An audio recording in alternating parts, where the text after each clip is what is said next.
All right, guys. I hope you're having a great Friday evening. I'm going to try a faster piece today. This is Mozart. I should have my butt whooped. I was calling Moonlight Sonata done by Beethoven. I was saying that was Mozart. Something I should well know the difference. But we're going to actually do Mozart today, Requiem. And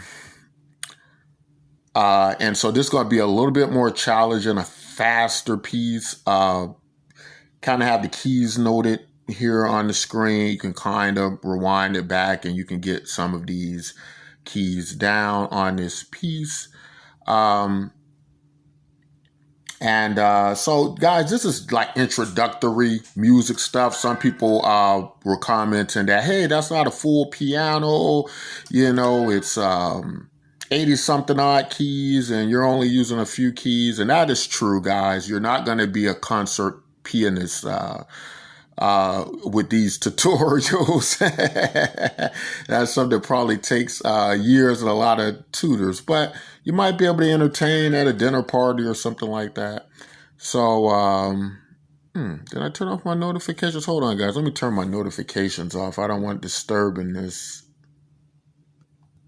Okay, I hope I turned it off then. I hope it doesn't disturb, but we're going to give it a shot now. Requiem by Mozart.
Okay, guys, that was a lot faster. I made a lot more mistakes than that on that. And again, guys, like I said, this is going to get you introductory into piano playing. If you can get a piano teacher, if you got the time. I'm kind of late. I'm kind of late bloomer, so it's probably going to be not feasible for me at this moment time wise. I did have some piano lessons about 3 or 4 years ago. I had someone come to the house in the evening and they were teaching me. But I haven't had the time since then. And so I thought I'd try these little tutorials. But again, do not, mistake this for a full piano lesson, full keys. Just get your feet in the door. This might get you to impress a few party guests, but that's probably going to be about it. But that's all I want to do in this video, guys. I hope you enjoyed it. And until next time, take care of yourselves and each other. Don't forget to join my social network. You can post your piano lessons there. Make friends. It's cool. You earn money and prizes and things like that. So it's under bitcoinmyk.com. It should be a link in the channel on the channel description. All right, guys, take care.